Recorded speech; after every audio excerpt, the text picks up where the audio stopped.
What's going on, ladies and gentlemen? Welcome back for another episode. You know who it is, your boy John. Fucking white belt slayer, ready to rip 2 people this time. Ready to rip. It's been a good week. Loving the weather. It's not dying in the gym where it's fucking Stop making excuses. 123,000 degrees. I feel great in there. How much you weigh? Good. I weighed 209 yesterday. 209. That's good. Yeah. Because I came in, like I said, last week I was 220. Am I wrong? Did you get down to 206 in the last week or two? Then you went? No. I did 209, I must have heard you wrong that time. 208. Yeah, before I left to the trip a few weeks ago, Yeah. I was 208. When I left, I came back at, when I told you I was 219. So, yeah, it was rough. There's a lot of good food, man. A lot of good food. When your company's paying for stuff, for sure. It's hard not to. Anyways, I'm drinking. For me, when I travel, it's the fucking candy. But I don't do a lot. Shout of out to Kyle and Kelsey again for the Latitude 33s. We're still rocking them. We just kind of keep them in the fridge. They're nice and cold. So this only has 99 calories and 1 carb. 99 calories, though, it's empty calories, so it's still not good for you. But let's see, what is this? I know, dude. I've been drinking fucking Diet Mountain Dew Zero. And this doesn't even have the. Because that's an IPA. That thing is gonna be. That's like drinking. That's like drinking a meal right there. Yeah. Oh man, that's so good. Is it? I'll get one of those. I needed a drink. Me too. I was fucking thinking about that today. I was fucking running hats. Yeah, you've been grinding. I've been watching you making hats and shirts and gear. That's awesome. Yeah, I think we printed like 1,000 shirts this week. Something that's like awesome. That's so cool to see. Like that you're like getting business and stuff, and you're not even promoting. It's just like it's all one of the guys that prints with us. This dude Dan. He had a print shop for a long time, and he does marketing for like a big vape company. So he's just been hitting up all his boys like, "Hey, we're printing this dude. This fucking like Jesus rapper. I think he's like a rapper, and it's like he raps and like does ministry. Dude, he's ordered like 1,000 shirts from us in the last month. That's awesome. If you guys are watching and you guys have a gym and you guys need merch, gear, make sure to hit this boy up. Yeah, we're doing what we can. AS Print Shop on Instagram. Prices ain't cheap, but they're good. You know what I'm saying? Quality, right? It's quality. Yeah. You get what you pay for. Yeah. So, fucking. You're actually, to be honest, you're not that expensive compared to like. Yeah, we're not like retail prices. Like if you go online, like a T-shirt, like if you want to order 50 T-shirts, they're like $20 each. Yeah. You know That's what I'm saying. Your prices are actually really reasonable. Yeah, our prices are considered wholesale prices because 99% of people that we sell to are going to resell the shirts. Correct. So they're a wholesale price. But off of that, Black Path dropping Friday. This coming Friday, I think that's October 6th. We're going to put out 4 designs, 2 hats. I'm wearing one of them. And I'm going to do either a limited edition hoodie or these badass windbreakers I have. Now, you guys have your website up already? It's going to go up. Everything's going Friday. Ah. Yeah, it's going to be no in-person drop-offs. You got to order it from the website. We ship it to you. If you're a local homie, I'll fucking ship it for free. So there you go. Yeah, I've already seen this. All the stuff you've made in the past is going to drop with this. Everything. Yeah, no, I'm not everything. I kept some shit behind. Oh, okay. So like we're gonna do this one. We're doing 3 shirts. I think 3 shirts, maybe the hoodie, and for sure the 2 hats. I'm trying to decide between the hoodie and the windbreakers because I really want to do some embroidery shit, like a really like high end nice hoodie, or these windbreakers I have. But the windbreakers are badass. Sick. They're fucking expensive though. Yeah. So don't get mad when you see a fucking $75 windbreaker on there. They're sick though. They're the nicest windbreaker I've ever bought. There you go. But yeah, we're gonna release those, and then like some of the older designs I have that I had never actually released, I just gave away to a couple people. Those are gonna come out on the next release, probably gonna be November. Okay. We're gonna do closer releases this time, but hopefully as the brand grows, it'll be further. It's funny because one of the I have a friend Lee Stewart who did this when he started his like company. He wanted his own brand, and so he started his own brand first. Yeah. And then he was like having people make his stuff, and then he was like, "Oh, this isn't good quality," so he bought everything to make it. And his whole thing changed where instead of making his brand, it just completely switched to like printing, making hats, and now his whole business is like that's what his business is. It was never his brand never like. He still does his own shit, but it's like his main source is like other people's stuff. So I went down the exact same path. I did the exact same thing. We tried to do that Know Your Rank thing a couple of years ago. I spent a ton of money on that, getting all this stuff made. Most of it sucked, and we ended up giving most of it away. Like one of the shirts. I mean, and so what I did, I said, man, I can't just keep throwing money at new vendors to try to find stuff that works. To find the right one, yeah. So I said, fuck it, I bought my own equipment. Yeah, that's cool, man. And then we grew as we brought in Dan to help print for us. We've grown it to the point where we're just like, let's buy the embroidery machine, and then that was like another huge investment. But now it's like, I mean, I keep seeing you making hats. We're making a lot of hats, you know, and I mean, like, and we only have a one head embroidery machine, and like people don't realize like the hats I was making today, they take like 18 minutes a hat to run. So when you're running 20 of them, it takes a whole day to run them. So the next investment's going to be an embroidery machine that has 6 heads, so you can load 6 hats at a time. And then that's crazy. Yeah, and then after that, we're going to get into hopefully by mid next year we get an auto screen print. So you can put. And you're doing this at my house, yeah. So, but I got a big shop. Yeah, so you have plenty of space to like grow into like a full-on production thing, and then you don't have to pay for retail spot or whatever you call it, a building that to like do it, which is awesome. Yeah, so it saves you on overhead. That's dude, you're set, man. If you just keep grinding. Yeah, like I see, like even the little bit you've been doing it, like I'm just watching you, like more and more stuff, and like that's the way to do it. And eventually, it's like. You have so much work, you're going to have to hire people, and, you know, that's awesome. I mean, we're almost there right now. Like, just, like, cleaning screens kills us. Like, there's a point where you have, like, when you screen print, you're putting ink on the screen. Isn't that a reason why a lot of companies charge? The screen fees and stuff like that? Yeah, screen fees, so that you can keep it, and you don't have to redo it. So you charge for the screen. Yeah. Then you don't have to clean it. You just keep it. Yeah, we offer that, too, but people don't always want to pay for them because, like, we usually charge, like, I think it's $50 for a screen, so we'll keep them. Like it's like 50. You own the screen, right? Yeah. So if you decide, hey, we're not going to run that design anymore, let's do new designs. You don't have to pay the screen fee again because you own the I think that's different than a lot of people. You don't have an option because they don't want to have to deal with what you're dealing with. No, everyone charges. I know they force you to buy that screen, which you're not doing. A lot of people charge with just like a screen fee, where it's like they charge you $40 every screen to make. Like the last stuff I had made that was screen printed, they're like, okay, let's say it's $11 a t-shirt. Plus $40 a screen. But those screen. You don't get to keep the screens for that. They still wash them out. They still wash. Yeah. So what they do is they charge you for every color. Every color when you screen print is its own screen. It makes sense because that's the time that it takes to clean. Yeah, it takes us about an hour. Yeah. So that's one person cleaning screens. That's like that time. Yeah. It makes sense. Just to clean screens, like from coating, from taking a brand new screen, coating. They don't have like an automatic screen cleaner. They do. They're crazy expensive. They're like $100,000. Oh shit! Oh, they're nuts, dude. But, I was just looking at them today. Yeah, you're like, I'm tired of this. They're crazy.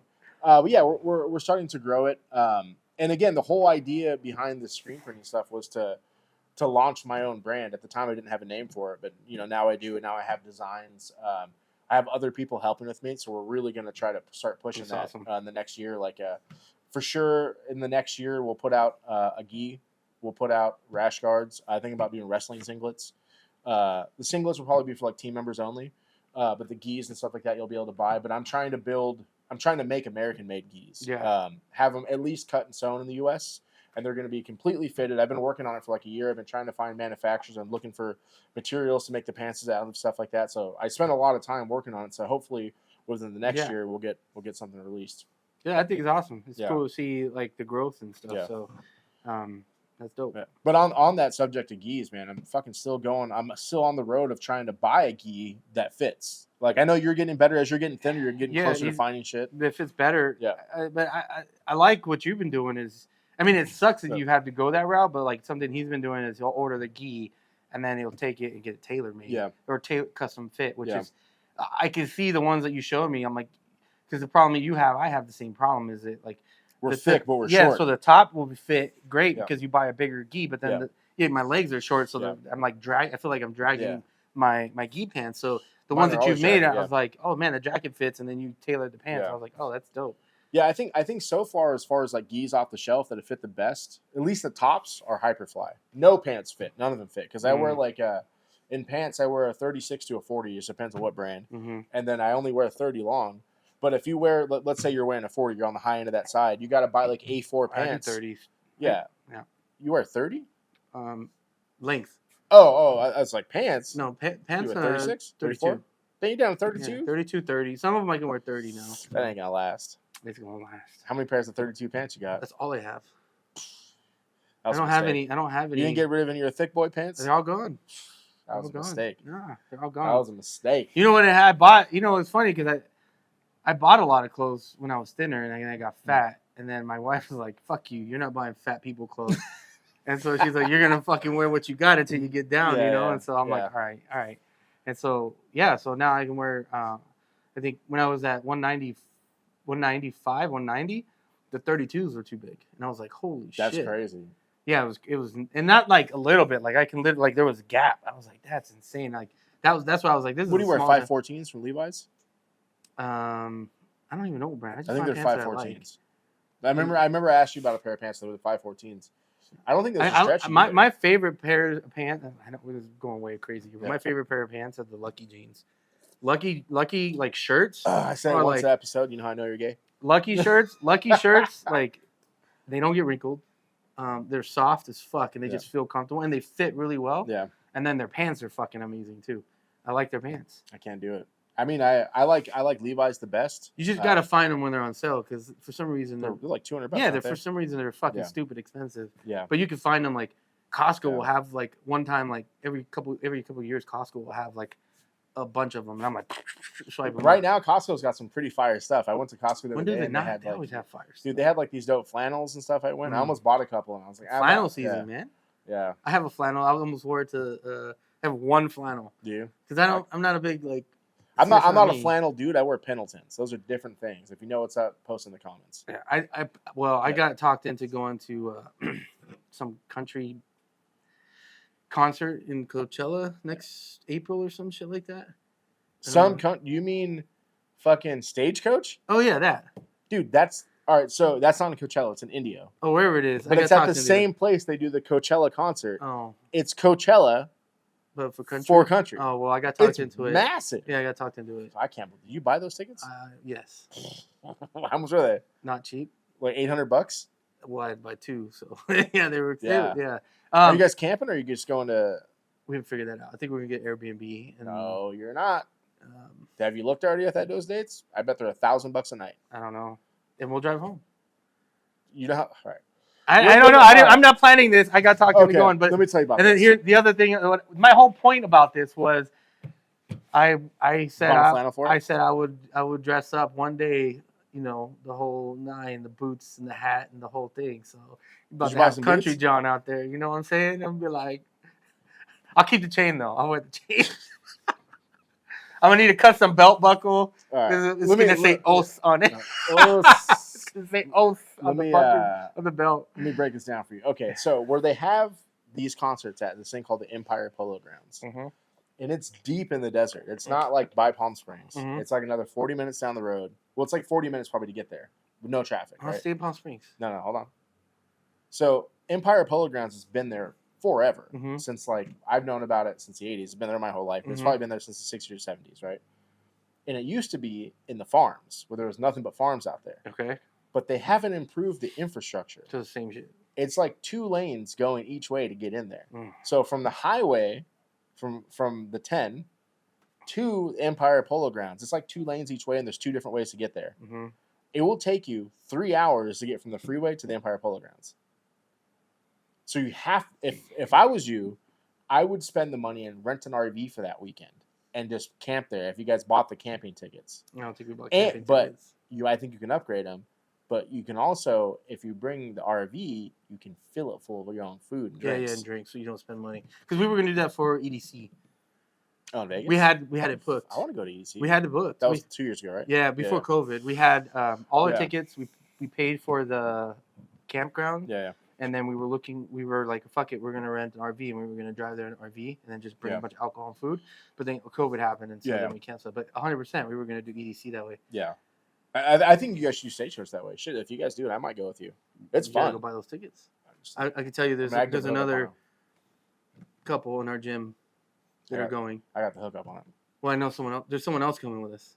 Oh, but I mean, I got the hookup on the tickets there. So. Oh. Well, what the fuck? You didn't tell me that in the first place. She didn't tell me you were going to fucking Stagecoach. I didn't know I was going to Stagecoach. Anyway, so back to talking about gis. Nothing fucking fits.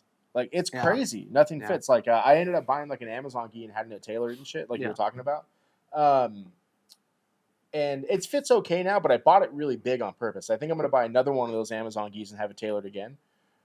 Just so it's a little bit smaller. The jacket's really big, like a judo jacket.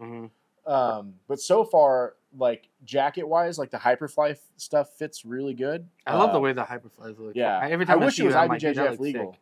It's just not. Is it just the material? The weave. They don't allow that kind of weave IBJJF. But it's so dumb. I'm gonna tailor the pants. I'm gonna try to learn how to tailor the pants myself. I'm gonna do it this weekend or tomorrow on my my Hyperfly. Like 50 pants.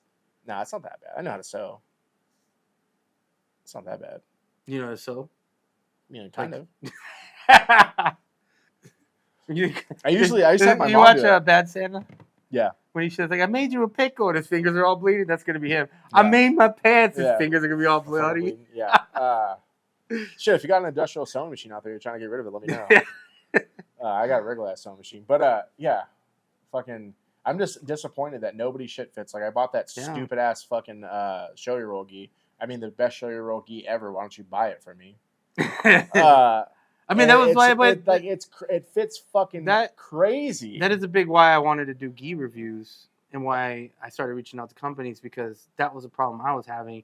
And then, if you want to like, let's say you want to review or you want to know about a certain gi, there was no one out there where you could say this gi, specific gi. It's like all the videos I've ever seen are like top 10 jiu-jitsu gis, and it's just like listing gis off. It doesn't even give you like why do you like this gi? What's the problem with it? What it doesn't break it down. Yeah. Like, and I think we kind of talked about this before. Like gis are like there's like there's a bunch of shit. You would think a gi is just a gi, but it's not. There's like whole bunch of from how deep the cuffs is.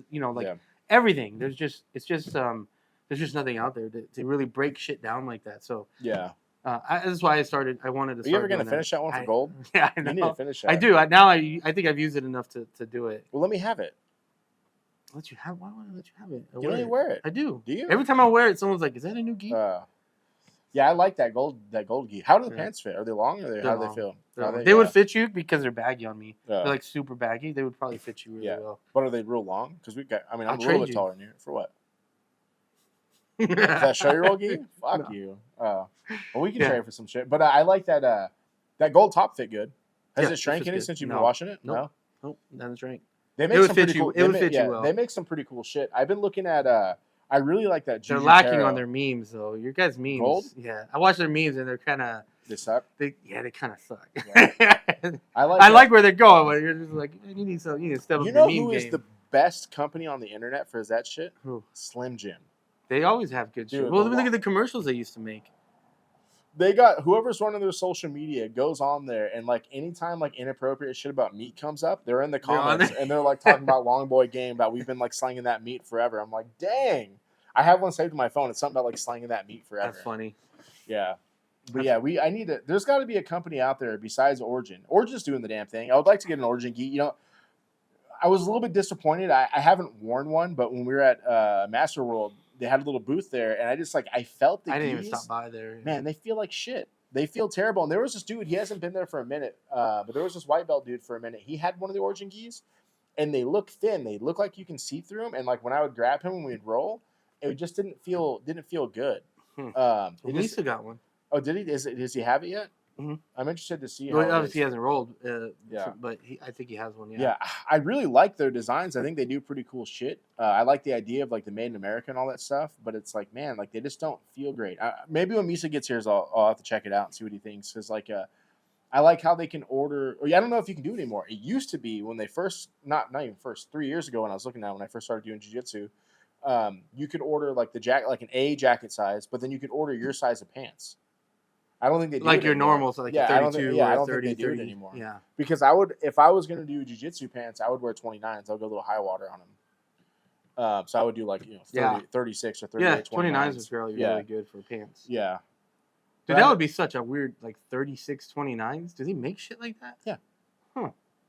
When it gets weird is when you're wearing 40 29s or like 44 29s. They're just like they're the same size. They're the same size long as they're fucking wide. Yeah, that's crazy.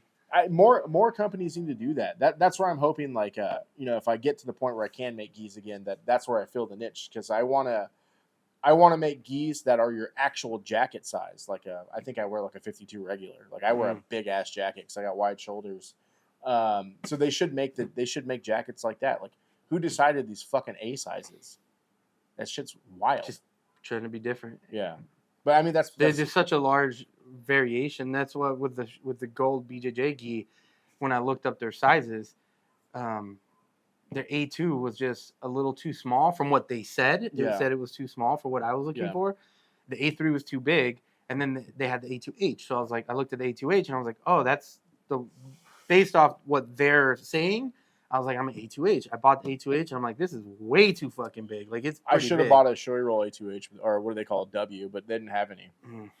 Yeah. They only had that 3W. There's got to be someone out there that's big. Maybe Alex. Maybe he needs a big gi. I'm looking at you. Make you a good deal on that fucking Showy Roll. I haven't even opened. I'm never gonna fucking wear that. I haven't even opened mine because I can't decide if I want to sell it or if I just want to say fuck it and wear it. What size did you get? It's A3. Fuck, that's gonna be huge on you. It's A2. A2. Oh, okay. Yeah, because I bought my other Showy Roll is an A2, so I bought an A2. But I guarantee, like, if you crack it open and you compare it to the other Showy Roll you have, I bet it's bigger. Really? Duh, they're so different because, like, I don't know this for sure. I'm taking a guess. I would think Showy Rolls like using different factories versus like Kings. I think they use the same factory always because Kings does bigger drops or they're ordering more gis at one time. All their gis are pretty consistent and fit that I've bought. I've bought. It's 4 or 5. It's crazy how many messages I get from Pakistan about making, like, they're like, hey, do you need any? You know what's crazy? I've never gotten that. I get them all the time. I get them on WhatsApp. I had one because I used to want to make my own leathers for motorcycle. Mm-hmm. If you guys ever ride a motorcycle and you ride full leathers, they're really fucking expensive. They're like $1,000 to $2,000-$3,000. Yep. But they're all made in fucking Pakistan. And so I found a company, and then of course it was in Pakistan, and they make them, and you pick the leather that you want. Yeah. But one of them just hit me up.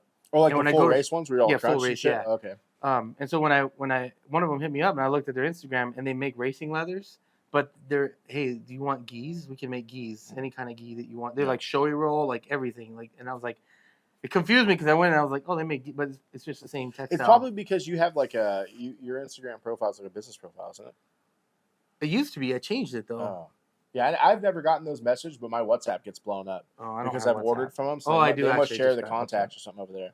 Yeah, but I've had random people blow me up like, "Hey, you want to make gis?" I'm like, "Who the fuck are you?" It's like I didn't buy anything from you before. How did you get my phone number? Yeah, it's probably through sharing of information. Yeah, for sure. But yeah, I mean, I think this is like a pretty hot take. I think, but I think China makes better gis than Pakistan does. The better gis you see, like the King's gis, they're all made in China. 3 of them right now hidden, athletes, whatever. I get those a lot. This one and then. Showy Roll. Do you want Showy Roll? Like if I go to their page, look at their page. It's all fucking motorcycle shit. But they're like, hey, do you want Showy Roll gis? Look, you want Showy Roll gis? Yeah, the company that I had make our stuff last time, they sent me like pictures of all the stuff they make. And they had all the Showy Roll shit. And I was like, do you guys actually make that for Showy Roll? They're like, oh, we can't say it. It's like, you guys are making knockoff Showy Rolls over there. But one of them, the funniest one. I feel like I just want to be like, when they since they bug you so much, it's like, oh, you have a sample? Here, give me a sample in this size. No, they won't do it. They'll charge. They'll be like, yeah, we want $75 to ship it or something like that. Even that's not bad for if you get an actual good free gi. But one of them there, I was talking to him. Then like I kind of stopped talking to him. So like a month went by and they sent me like, hey, we have some new cuts. Are you interested? Like in the new like shapes or whatever. And it was pictures, and all the pictures were hedges. And I was like, hey,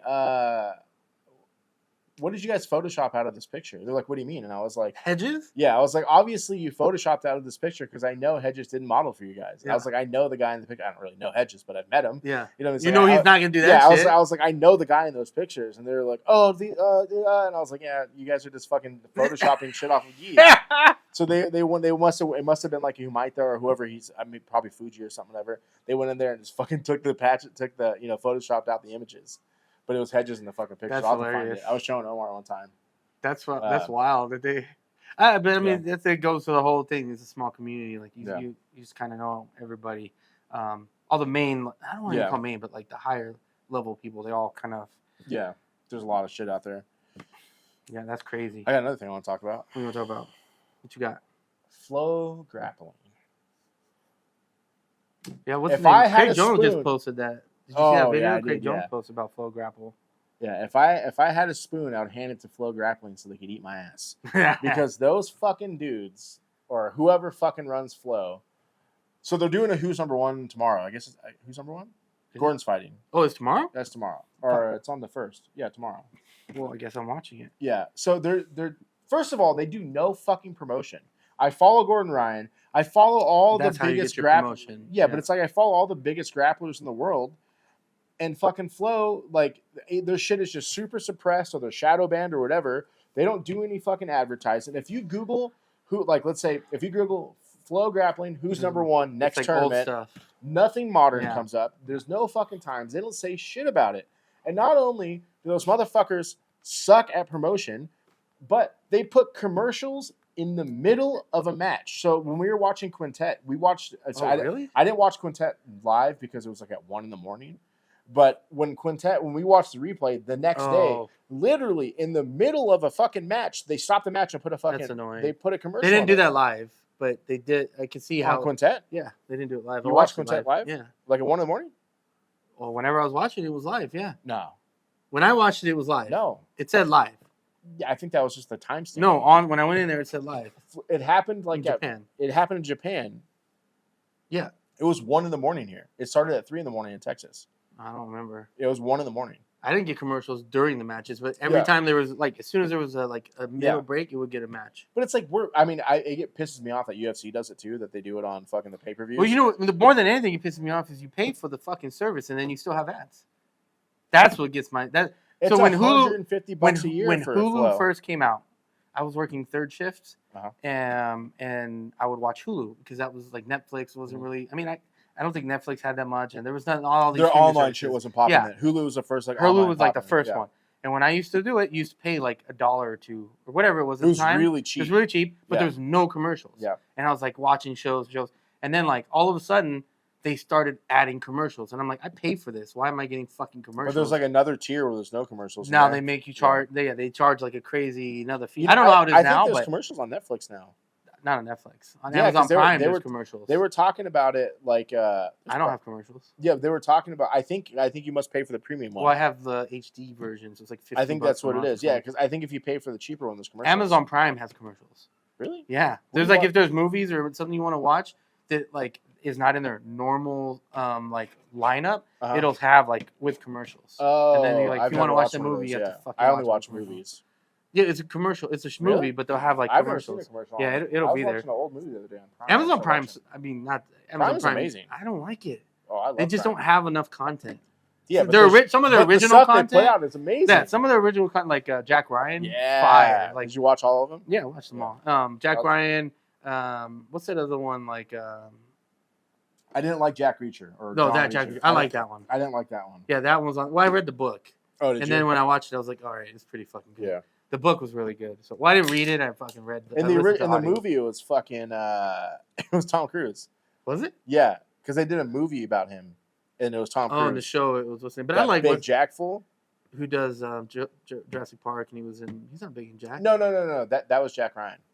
No, that's not Jack Ryan. Jack Ryan is a CIA agent. Yeah. The Navy SEAL, the one you're talking about is the Navy SEAL. That was. The dude was in Jurassic Park? No. He's in Jack Ryan's Jurassic Park. No. Yeah, the dude from The Office?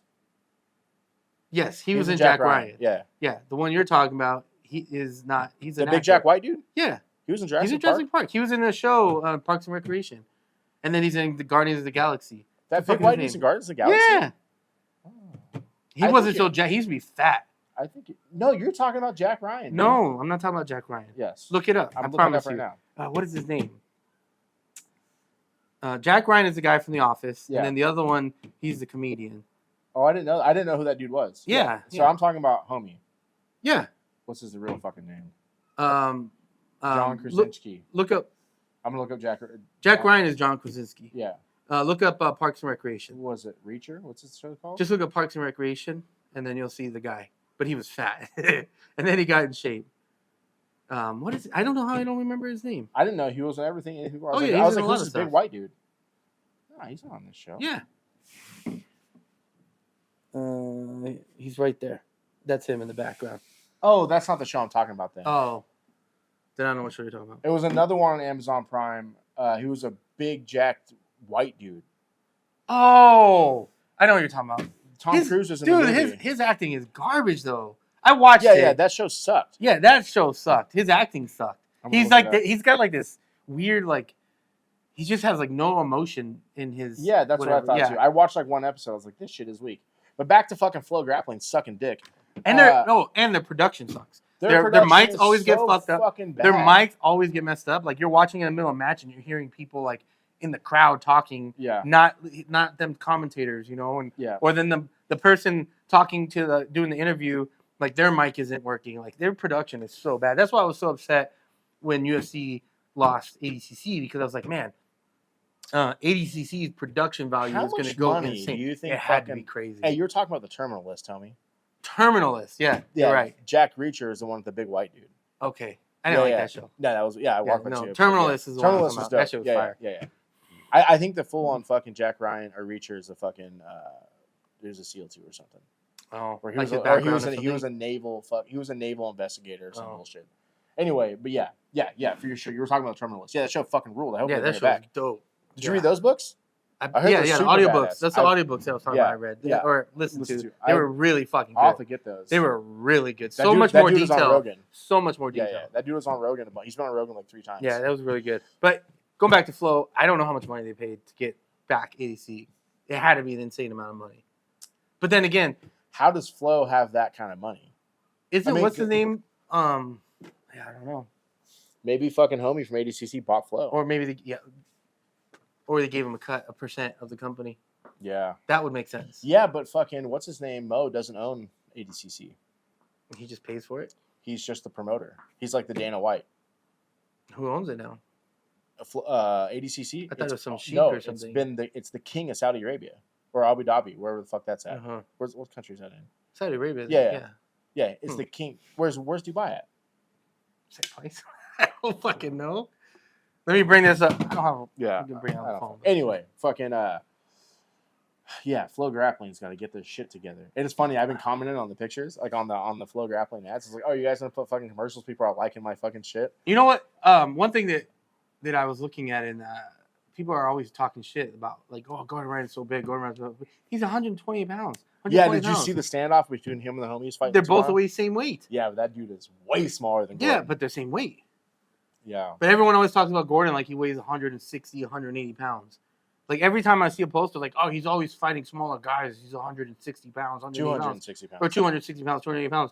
He's never weighed in at that. He's always at like 220. 225, yeah. I think at 226, 225. I think at ADCC he was around 250 though.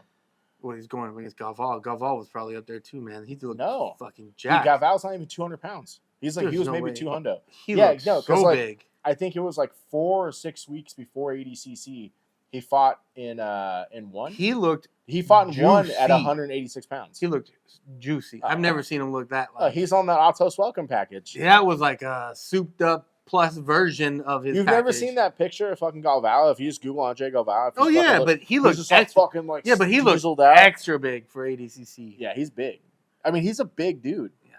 I don't know if he's that big again. He's for sure on the shit. Yeah, I don't think he's gonna be that big. Well, he's retired now. Yeah, I think he's gonna stay in shape, but I don't think he's gonna be. Well, look at fucking Cyborg. He's not retired, but if you look at Cyborg like 20 years ago, I was watching him just do moves, and I'm like, man, that's fucking crazy. I can't even do that. Like that hurts to look the way he moves, Yeah. But yeah. Of course you can't do that. Cyborg's like a lifelong fucking athlete. Yeah, his hips and everything. Fat piece of shit just came off the couch.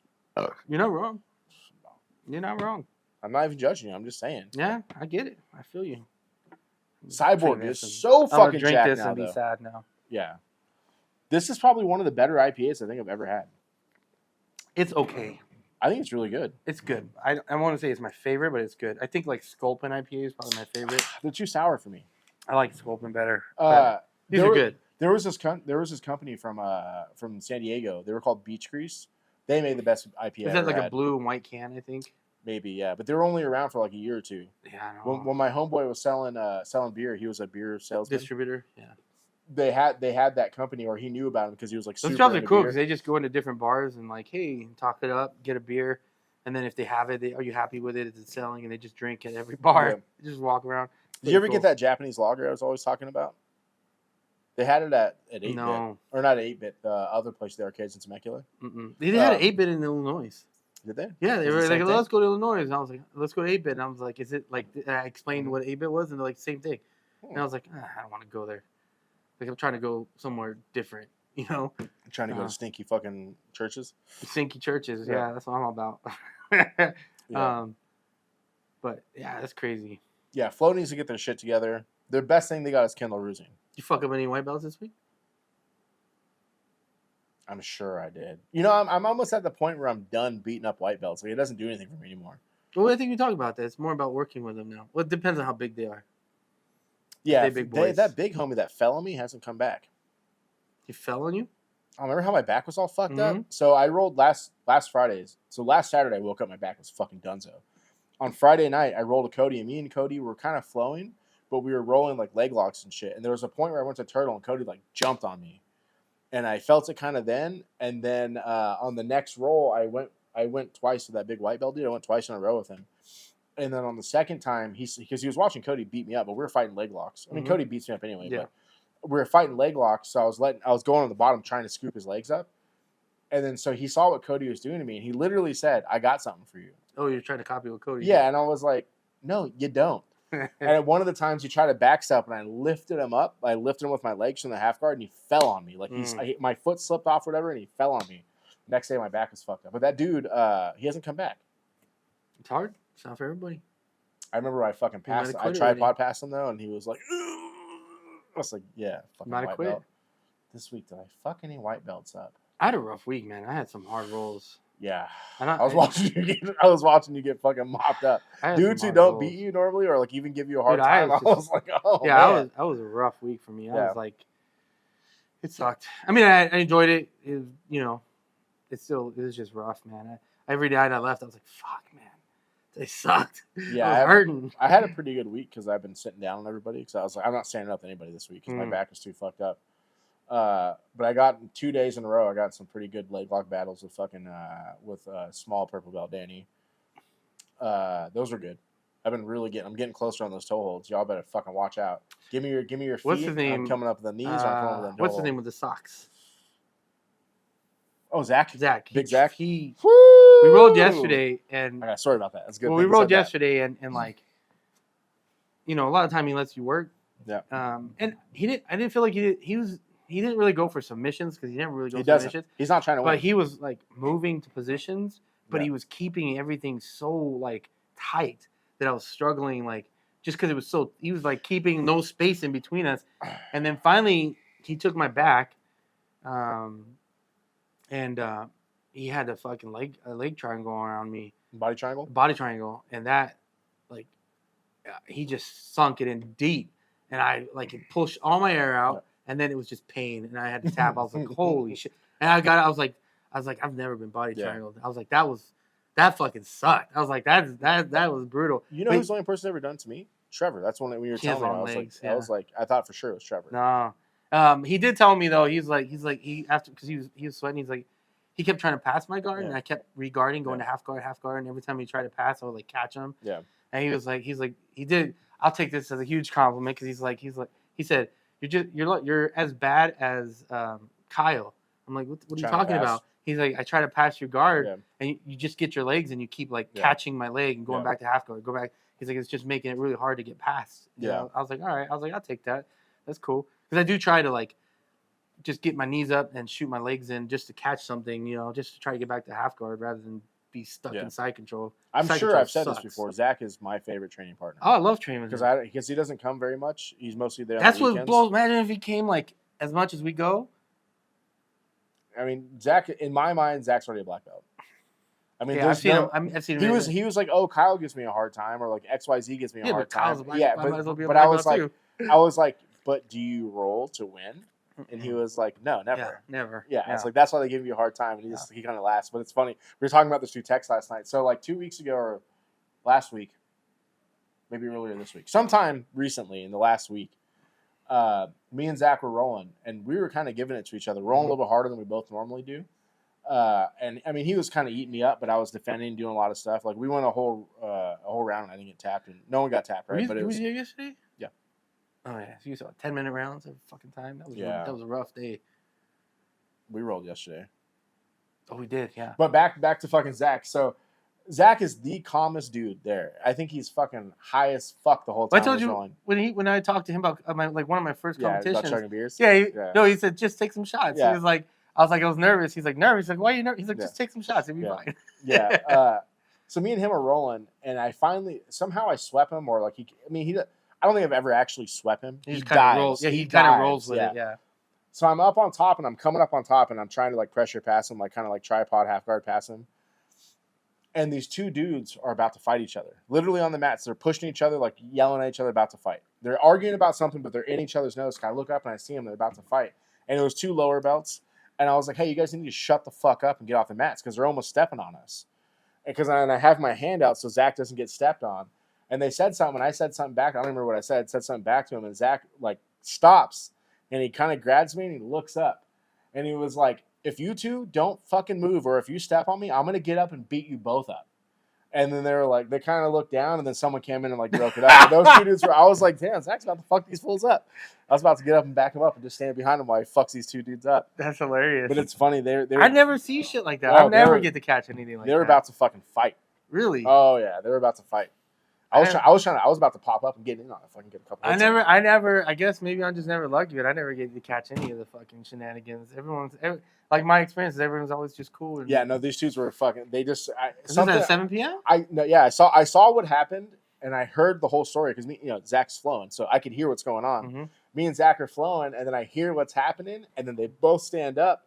And then one dude says something to the other dude, and the other dude gets a little louder. And then one dude says something to the other dude, and the other dude gets a little louder. And they're just going back and forth. And I was like, "Are they white belts?" One is. One's a white belt, one's a blue belt. But I was about to I think I told him afterwards because they kept arguing afterwards. And I was like, "Hey man, if you guys want, I was like, hey, if you guys want to get it cracking after class, I'll get everyone to leave, and I'll ask Omar if you guys can pop it off in the back." And they were just like, no. And I was like, "Oh, you always want to get loud, but you don't want to fight." Some fucking what do you call it? Daisy Fresh and Valley Tuda. Daisy Fresh. Fucking Valley Tuda, homie. I think Omar would be all about it. For sure. And then he'd be watching it. Look at this. Look at this. Look at this trash ass jiu-jitsu. Look at this trash fucking sweep. Just wait till fucking when I have my own school. If you guys want to get it cracking, we'll lock the doors, turn the fucking cameras on, and let it rip. That'd be hilarious. You got to. That's the safe place to do it. Get it over with, and there's somebody there not to let you kill the other person. The other person, and then you shut the fuck up. Yeah, it's a best case scenario because let's say you're getting your ass whooped. If you're getting your ass whooped, there's someone there to stop it. Yeah, it's never gonna go too far. Yeah. But you can also learn your lesson. And you're going to learn the lesson not to huff and puff, too, especially if you're huff and puffing and the other dude whoops your ass. Mm-hmm. Yeah, 100%. I agree. That's what, yeah. I'm with that. I know you with it, too. Yeah, fucking.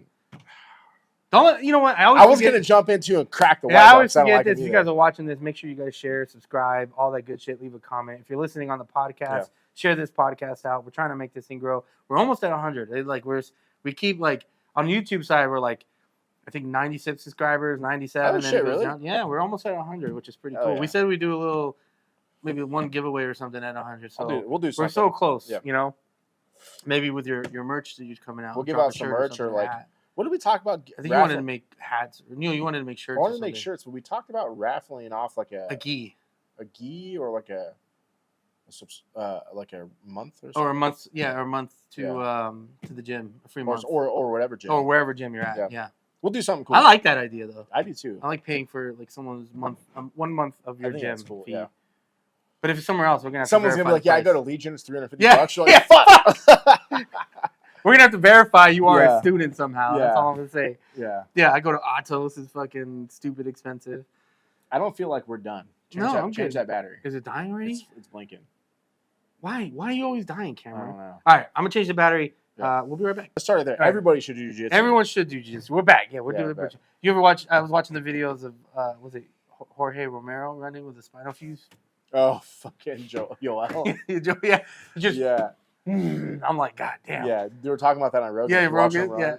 He fucking runs like this, He just runs straight, just like this, neck straight, like he can't turn his neck, and he's still grinding. That's almost a perfect segue to another thing I wanted to talk about. I saw this on Reddit today, and it was I think this dude was a white belt asking the question, so it was kind of a dumb question, but it was who would you rather grapple? Mm-hmm. Someone in your same bracket, same belt, but they said 40 kg, so 80 pounds heavier than you, or a black belt, 80 pounds lighter than you. Who'd you rather grapple? Definitely a white belt is heavier than me. Yeah, 100%. You know what it is? I think a lot of those people they don't have the experience rolling with a fucking small black belt because Omar will fuck you up. That was my exact comment in there. I was like, hey, I roll, I'm 250 pounds. Less today, Shanti. Better have my fucking money ready. Anyway, fucking, yeah, I mean, I roll with a lot of people, mostly bigger people. And, I roll with the biggest guys. You roll with the biggest guys in our gym. You know what it's like to roll with big guys. And then you roll with like that white belt I rolled with last week. I smashed this fool from the bottom. Like, I don't know how you smash anybody from the bottom, but I smashed this fool and tapped him like 6 times in 2 rolls. Or like, I tapped him, I think I tapped him 9 times in 3 rolls. And with nothing crazy. I tapped him in pressure 3 times. Yeah. Now, I wasn't even giving him the gas yet. Yeah. But he's a white belt. He's probably weighed less than me, but he was bigger than me. He's like 6 foot. But then I rolled with Omar 2 weeks ago, and he had something to prove, and he beat the fuck out of me. It wasn't even close. It was like I'd never done jiu-jitsu in my life. Yeah. Nothing worked. I don't think a lot of people have professors that are smaller. Most professors are bigger. So we get it. I feel like Brazilians are small in general. I could be off on that, but but think about it. Think about if Leo is our professor. He's pretty big. Leo's not even 200. He's almost pounds. 200. He's like 190 something, maybe 200. But still, that's not. But when they're in that specific, they're talking about way smaller, which would be Omar. Yeah, Omar. Or Omar's 100 pounds less. Even what's his name? Who's Omar always competed against? Marcus. He's the same way. They're in the same division. Yeah, he'd fuck you up too. Yeah, for sure. And he's younger than Omar. Or Hoyler. He's older than Omar. Is he? Yeah. He would fuck you up. Yeah, he's the next master. So Omar's the beginning of whatever master he's in, and then that dude's the next one. Yeah, he would fuck you up. He destroys people. Or the Hoyler. Hoyler's fucking 60. Hoyler's bigger than both of them, though. Not by much. Yeah. I think he fought at 165. Yeah. But, yeah. Hoyler's probably 165 now, and he's 60 years old. He's 57 or 58, so he's basically 60. I don't think I would stand a chance. So he's 20 years older than me. And no, we would not stand a chance. No, he would fuck you up. Yeah, 100%. Even if I tried to punch him, I think he would still beat me. Yeah, he would fuck you up. Yeah. He'd fuck me up. Yeah. Yeah. So the people that say they would rather roll with a smaller black belt are fucking crazy. I just think they just haven't had that experience. Because, I would. Have you ever rolled with a full-size black belt? What's his name? Sloth? Yeah. I don't even want to know what it'd be like if you fucking put it on me. That would be insane. Yeah. I think we got like brownouts happening. Yeah. You see the lights are like flickering. Yeah. I don't know who. I'm trying to think of the biggest black belt I've ever rolled with. What's that dude from France? I didn't roll with him, but the dude from France. All right. So the biggest one I know for sure I rolled with was Marcus Bello. He's got a school in Katy, Texas. It's a GFT. I rolled there with him, and he was being nice to me. I rolled with Isaac. He fucked me up. No, Marcus has got to be ultra or super. He's a big dude. He's a big Brazilian guy. And like he got on top once, but he was being nice to me because I was traveling, But I got on top once, and he gave me on bottom once, and he gave me the pressure, and I was like, "What the fuck?"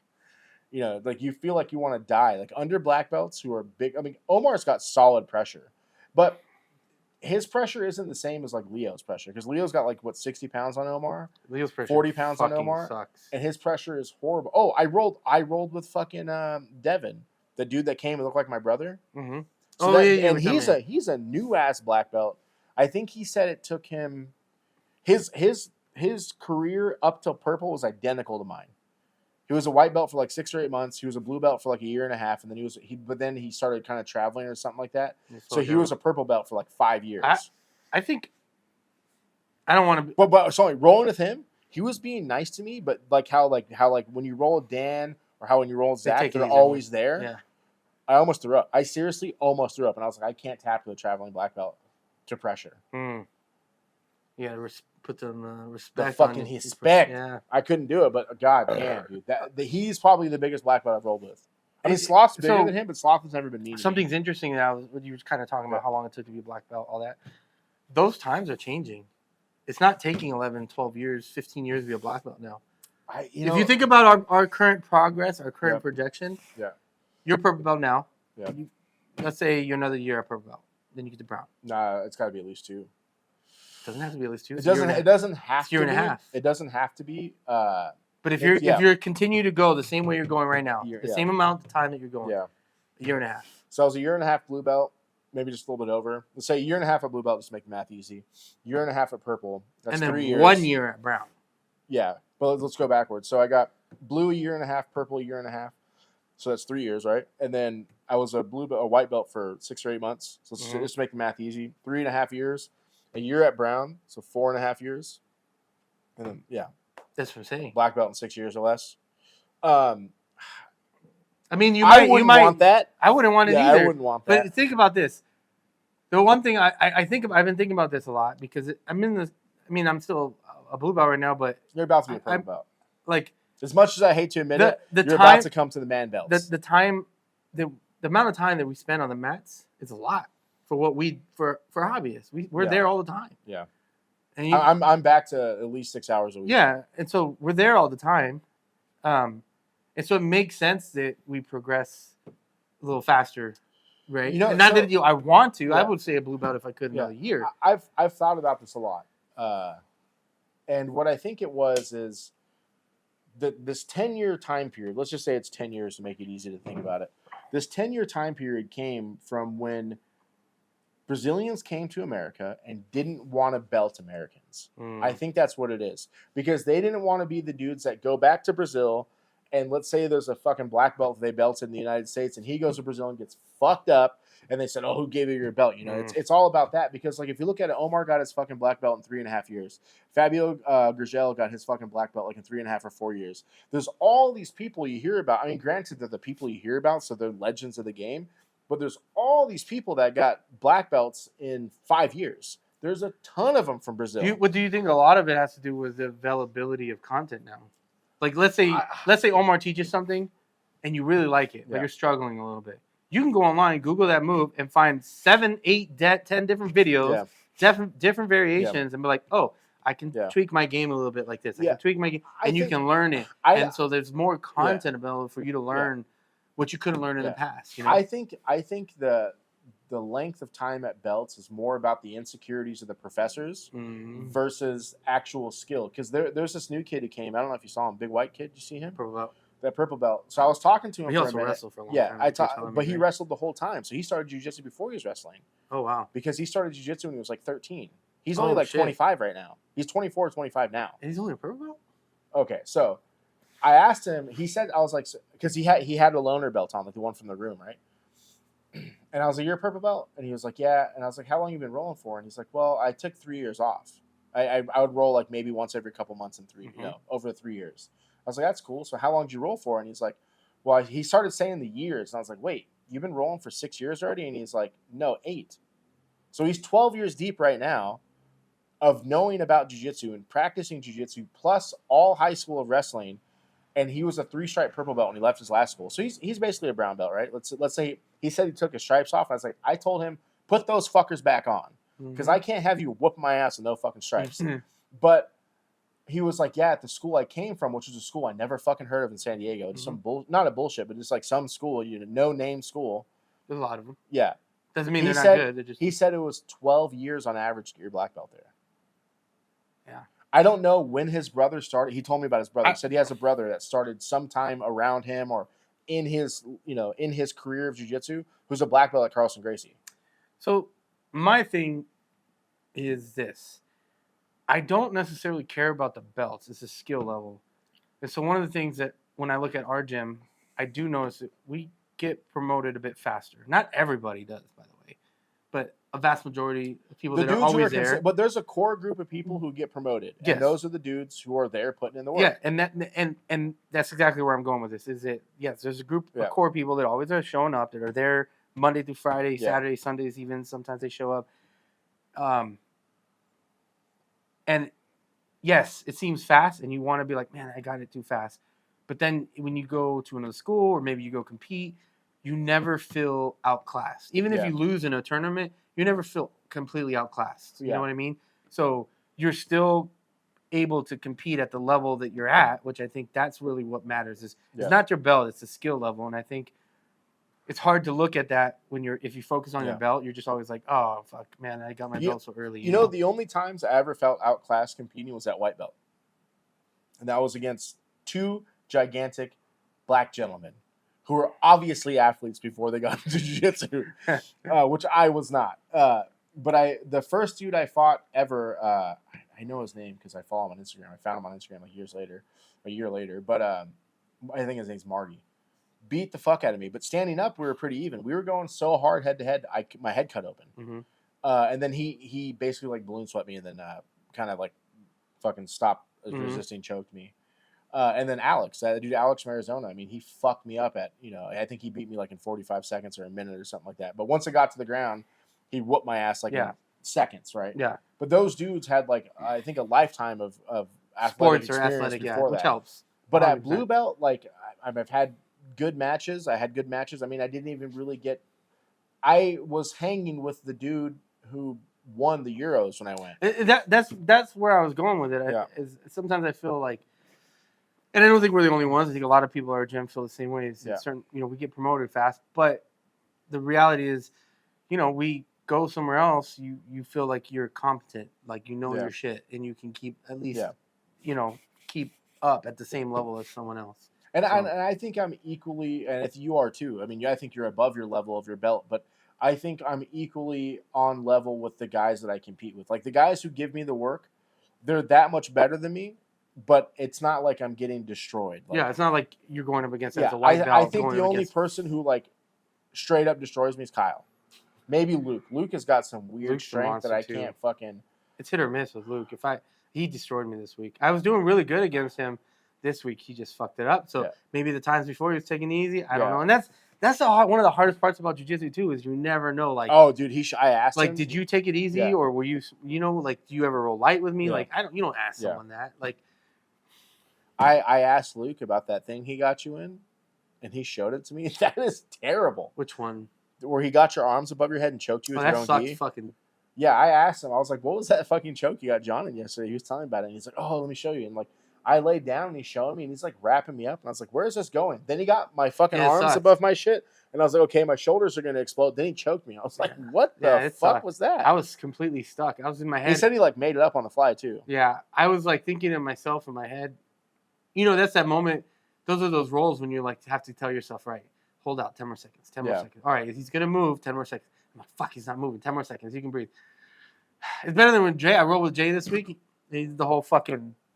Not me. Jay. I was like, motherfucker. Jay rolled up on me this week, and he was like, you and me. And I was like, fuck no. I was like, my back is too fucked up. I ain't going. He like did the whole like. Did he? Smart, He's never done that to me. It's I've had it done to me in the past, so I don't freak out. And like, but instantly you have to go to that space in your head where to calm yourself down, and like I was breathing through my nose, like I could breathe here and I could hear like the air coming in, and you have to tell yourself, no, I'm getting air, I'm getting air, I'm fine, And so I had to suffer through it, and he kind of joked about it, and I was like, I'm almost positive that's not legal in IBJJF, and it's not legal. It's legal in no-gi. Oh, maybe it's no gi. 100%. I mean, I don't know if it's not legal in gi. It is 100%. He said it was legal, and I was like, really? I was pretty sure it's legal. I was like, even the fucking. I don't want to say what you guys call it. Yeah. That's I've seen it happen. But you can't squeeze. Yeah, but you can push. But when the 1 or 2 times I've ever covered anybody's mouth fucking around, I pinch their nose too. That's fucked up. Because I'll like try to palm them and then hit them with the nose squeeze. It's such a cool. It's.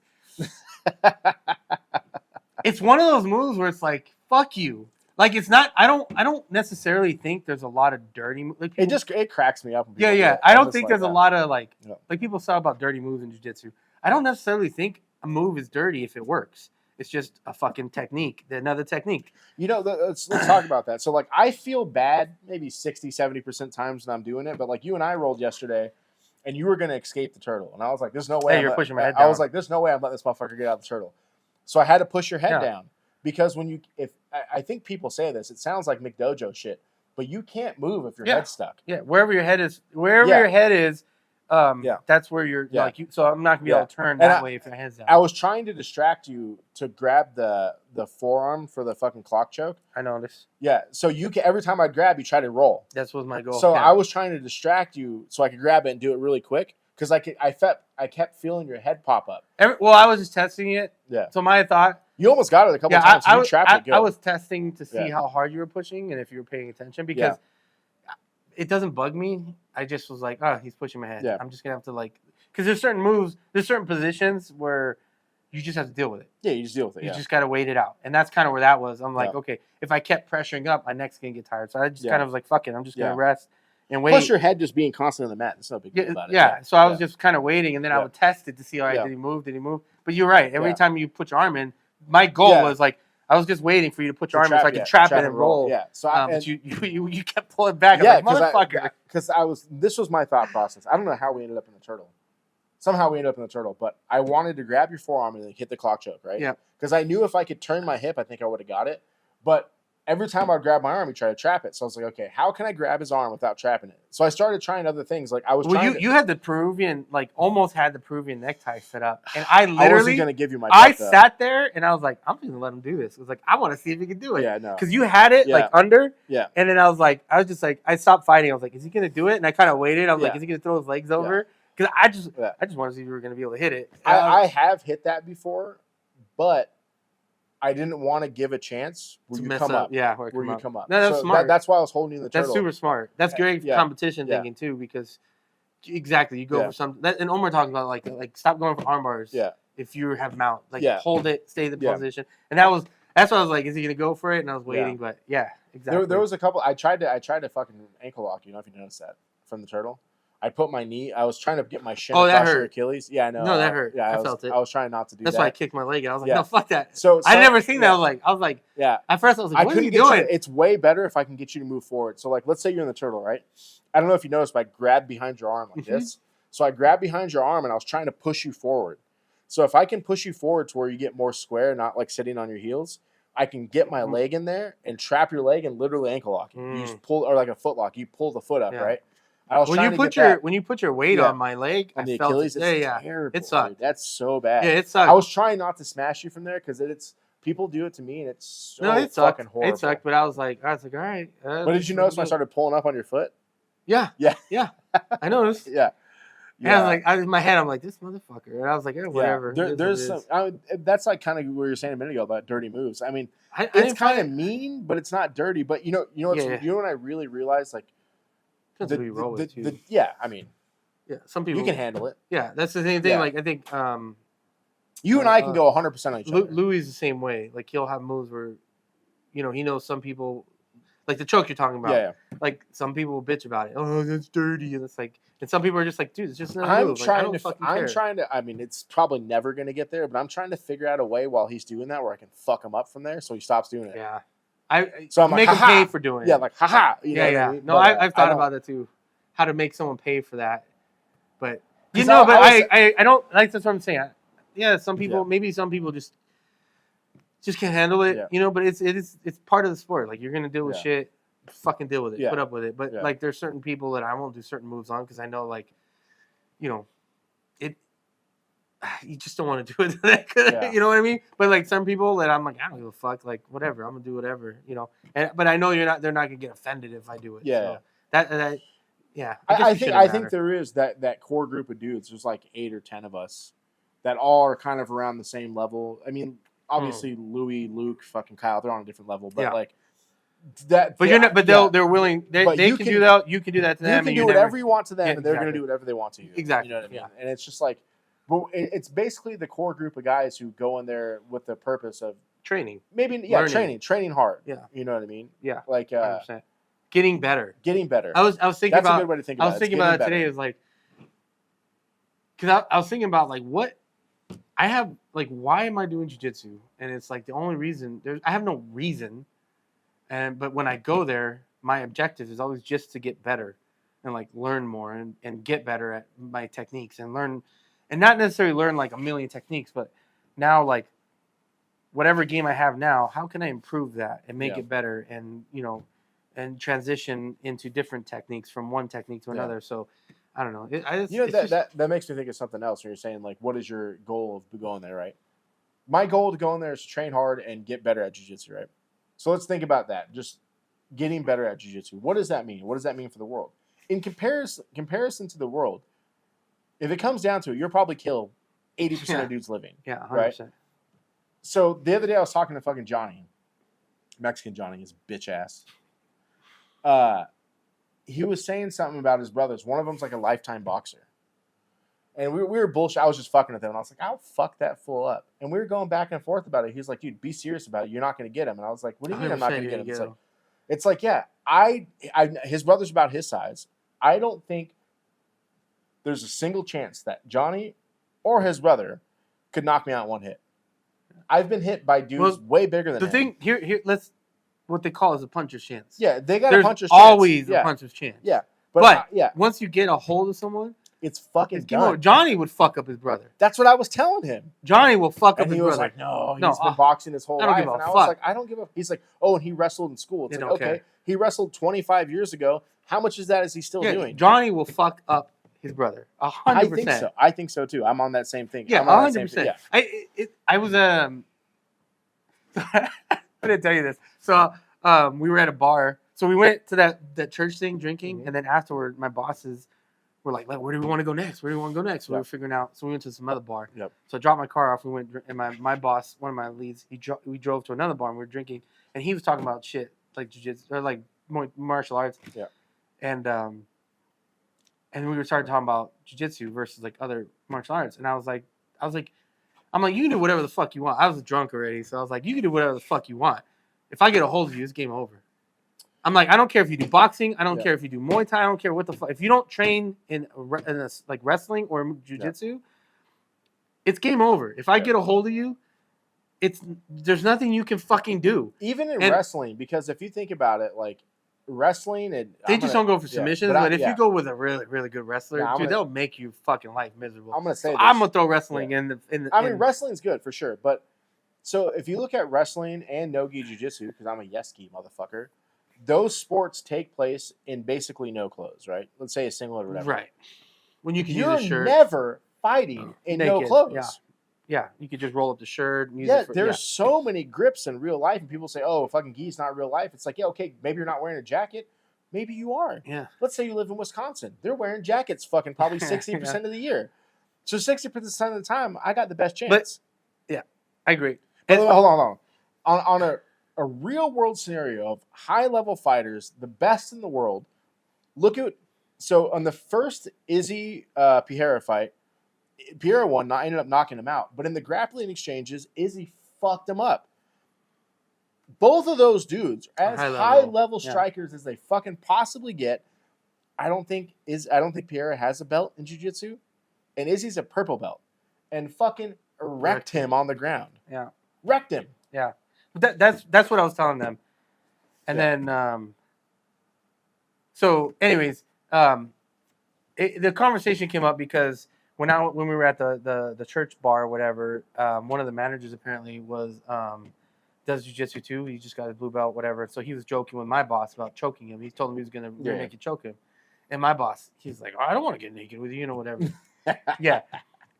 So we were drunk, and he was asking about that. He's like, so what is a rear naked choke? And I was telling him, I'm like, you want me to do it to you? I was like, come on, let me try it. And then my coworker was sitting on the other side of the table, and he heard the conversation. He looked at me, he goes, I was like, look, just give me, I'll let you feel it. What it's like. He wouldn't let me do it, but I thought it was hilarious. Like, I was drunk as fuck, and I was trying to choke my boss out, and my coworker's like, don't do it. That reminds me, when I first started jiu-jitsu, literally like 2 weeks later, it couldn't have been that quick, because it was when Oscar already popped my fucking rib. I was complaining about my rib, and I was talking to these guys, but I went on a sales call, and these are dudes I've known for a long time, and they're like, what happened to your, because I was limping to my rib or whatever. I was like, I broke my rib doing jiu-jitsu. I was like, oh, is that real? I was like, what do you mean, is it real? Yes, it's real. And they were both wearing collared shirts, and I was like, let me show you something. They're like, okay. And I cross-collared both of them. With their shirt? They almost went to sleep. Yeah, with their shirt? Yeah. That's funny. And like they almost went to sleep like within like that because they don't know how to defend it. And I reached into their collar and I reached into the other collar and fucking got it. They were both like fucking tapping instantly. Did you see my standing cross collar this week? Yeah. That shit was awesome. That shit was hilarious. The fucking Tio whisperer is going to be mad you're talking about that, homie. I mean, no one knows. Did you hear me yelling? No. I was like, don't you fucking tap to that standing bullshit. And as soon as I said that, he was like, I was like, he was like, fuck you. Yeah. I thought it was hilarious. I like that's funny because that's the white belt I was talking about beating me up 2 weeks ago. I mean, I know how to beat him only because he's been rolling about the same as we have, but he's been really inconsistent over. I've only rolled. That was the second time rolling. Oh no, he's been rolling for the same as us, but he's been really inconsistent and he bounced around. I think he started with Omar and then went over to Diamond Valley and then came back. So I think he spent a lot of time no-gi. And I think he spent a lot of time smashing dudes from the top. Because he's got that. His top pressure is wild. Yeah, so the reason why that went the way it went is I rolled with him the week before or earlier the week, and I just was like whatever, and he got on top. And I was like, fuck. He's got. And I couldn't get out. He couldn't do anything. He couldn't pass. Yeah, but you couldn't get out. But I couldn't get out, and I was that's like, where him and I stall out. And so then I was like, in my mind, I'm like, I'm not doing that again. So that was why this time I was like, I'm gonna do something different. I've done that to him maybe once or twice, where I got on top and just kind of did my thing. But when he learns, I've been teaching. I've been telling him, I'm like, hey man. That's why I don't know if you saw. I was showing him the fireman's carry. I'm like, dude. I'm like, fuck, don't. Show him that shit, dude. When he was like trying stuff, I was like, dude, you should be going for the fireman's carry. You would fuck. He's got everyone a really good sacrifice throw though.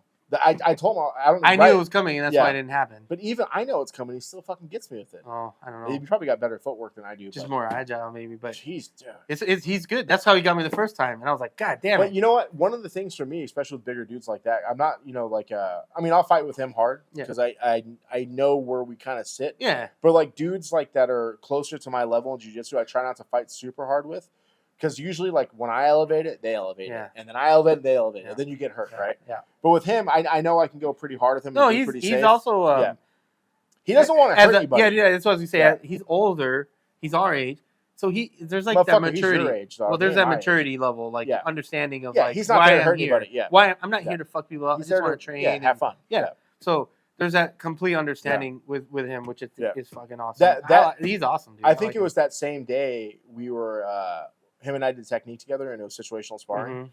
And I was telling him, like, he got me in some bad positions, and I was like, why are you not doing this? Why are you not doing that? And he's like, I just don't have confidence in it. And I was like, dude, fuck it. Like, the first time I rolled with him, he armbarred the fuck out of me. And I was like, why don't you do that more? Like, I was scared. He threw his leg over. As soon as he threw his leg over, I started tapping because I knew he was going to get it. Who was that? There was that podcast. I don't remember who said it, but they were. Oh, it was Chewy Jiu-Jitsu. He said, I can't listen to his podcast. It's so boring. He said one of the things he said, it was like, why are you so bad at jiu-jitsu? That was the theme of this little thing, and it was that you're afraid to use your technique against someone because you think it's not going to work, and not just committing to it. It's like, oh, this isn't going to work. This isn't going to work because he's a black belt. This isn't good, and so you don't fully commit to the technique like you would with anybody else, and I think that's a big part. And I've realized that in me when I roll with some people. Like, I'm like, oh, I'm just going to get beat up anyways. Why am I going to try? Why am I going to try this technique? Why am I going to try this sweep? And then you do try it, and you half-ass it, and then you get swept, or you get fucked up. That's what happened to you and I that time we saw you threw me on my face. Yeah. Because I was like, this motherfucker ain't going to sweep me, and I was talking shit, and then he swept me. I was like, God damn it. Yeah.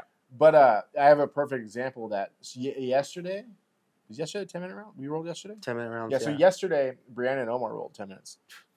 And she was getting to positions and like quitting. And I was like, what are you doing? I was yelling at her. And so she started moving and shit. And then a couple times I was like, push his face. And she started doing it. And then she was getting out of shit. And then like there was like some reason one of them adjusted something like that. And they started talking. And he was like, when you push my face, which I had never thought of, he's like, you don't just push my face to hold me. He's like, you push my face and get your legs out. Yeah. That's what it's for. Use it, yeah. So she started doing that, pushing his face and getting back to the guard, getting to all the shit she does. And like, she has a really good game, but she's like, oh, I'm going to roll with Omar. He's just going to beat me up. But I was yelling. That's the whole thing, yeah. Granted, he wasn't rolling like competition roll, but he was flow rolling with her, and she was giving him problems. I was like, look how good your jiu-jitsu is when you believe in it. Like, it's like, like the other day I was rolling with one of the white belt homies. This was a couple weeks ago. And I was rolling up on him, and I got high mount on him. High mount from the side. And I was like, I'm going to armbar this little. I was like, I don't give a fuck if he gets on top. I mean, I know where I'm going to be. If he gets on top, I'll sweep him and get out. So I hit the armbar, and I hit like the fucking photo finish fucking like TV armbar on him. And I was like, God damn, I didn't know how to do that.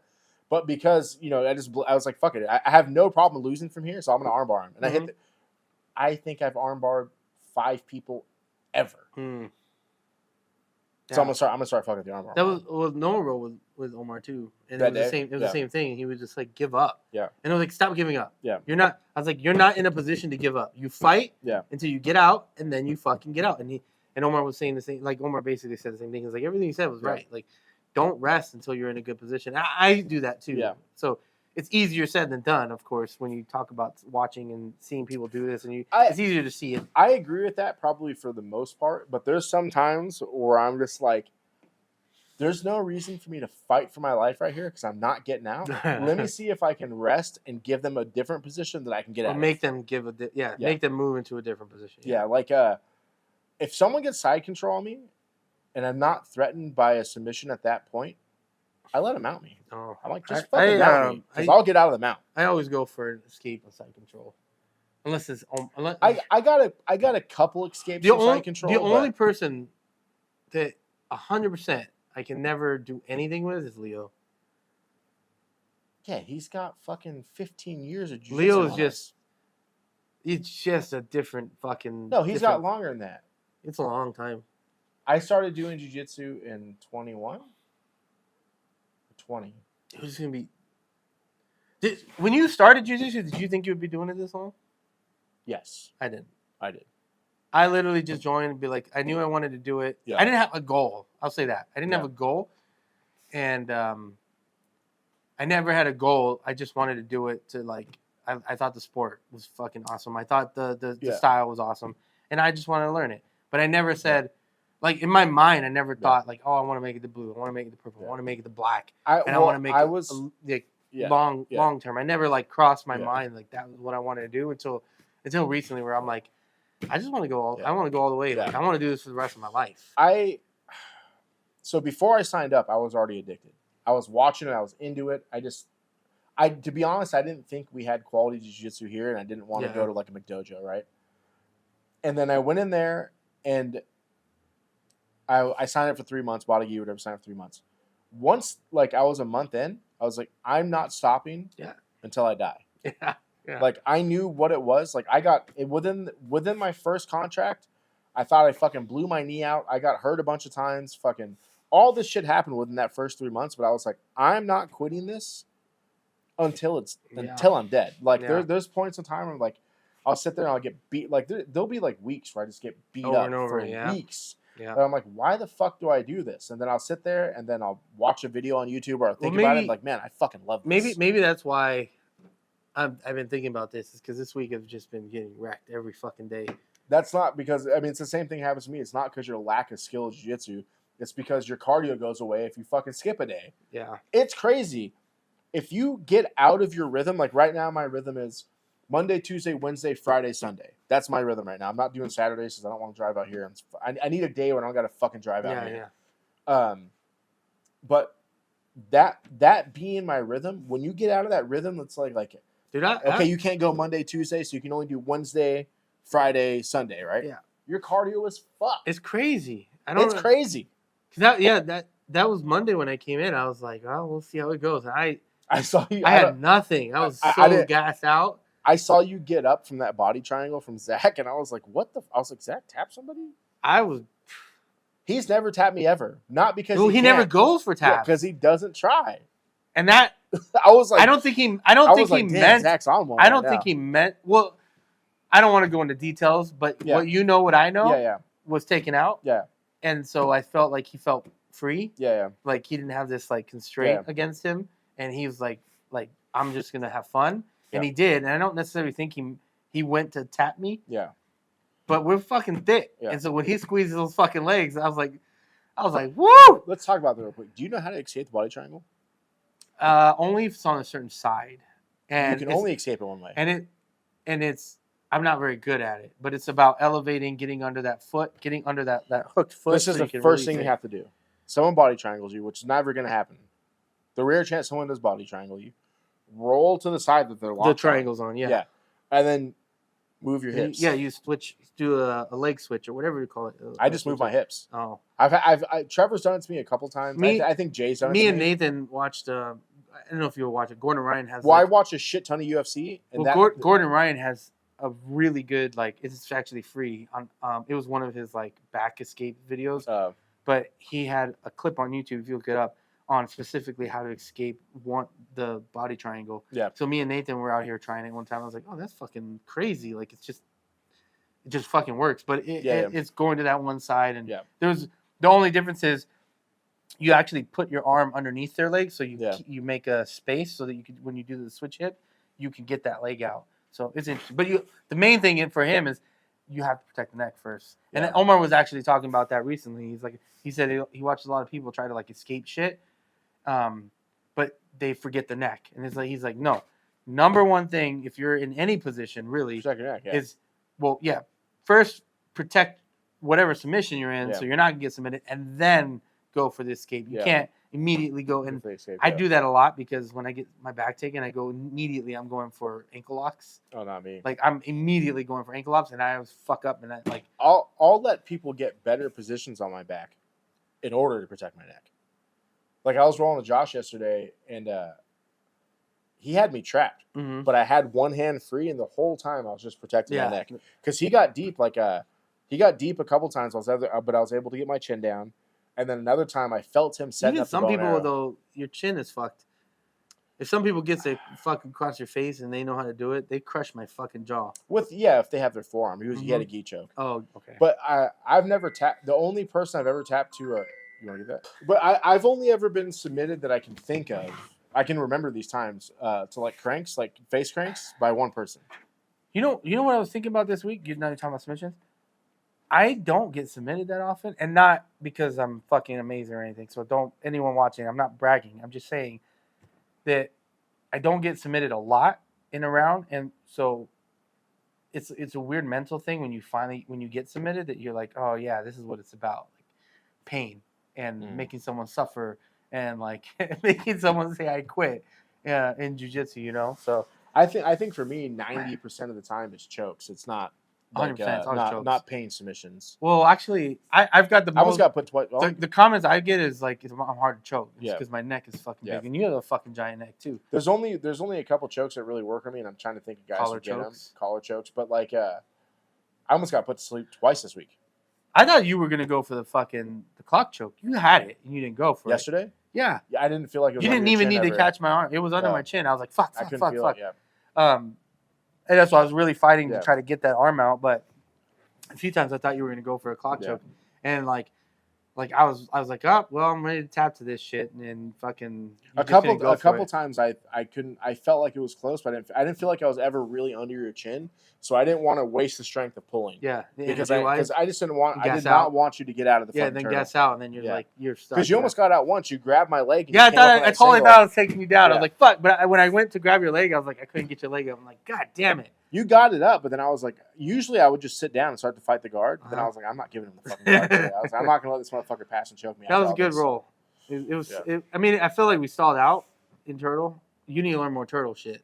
I was working on the turtle shit, but you kept giving me problems with it. I had like 3 things I was trying to do. I know one that you always go for the ankle on the opposite side to try to drive into me, and so I always try to keep my base super fucking wide. So I was only doing that to try to armbar you. Did you feel me keep bringing my knee in? Oh, yeah. On the inside, yeah. I kept bringing my knee in because I was going to bring my knee in and then collect your arm. But every time I got my knee in, you put your arms back in. Yeah. So I was like, I can't go for this. So I was trying to fight between bringing the knee in to try to armbar you. Like, you know the knee bar we've been hitting from like half guard? Mm-hmm. So it's the same position, but you collect the arm from there. Yeah. It's what Jay does. The armbar he does from turtle. Yeah. So I was trying to get you with that. No, I don't let people do that because Jay. I've learned my lesson with Jay.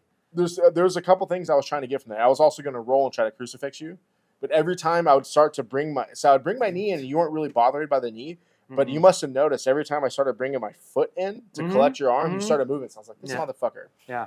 So I don't know a lot from turtle. Well, I just think we're so close. Yeah. That like I know the shit you know, and you know the shit I know. Yeah. We've been rolling the exact same amount of time. For the whole time, yeah. I've only been promoted further than you because I haven't really taken any time off, and you've had to take time off because you got hurt and shit. Yeah. Which is fine for me. I don't fucking care. I'm fine. I'm right there with you. I mean, I'd like to be a little longer. It's not time yet, so I'll bring it up again then. But next month, get my fucking membership back. IBJJF. Oh yeah, but you won't compete till next year, really. Yeah, there's nothing this year, but at least I get my membership back.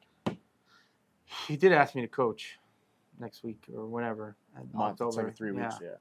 I was like, so remember I was telling you he asked me to So I was in class, and he was doing those armbar escapes. Yeah. So I have an armbar escape that was very similar to what he was teaching.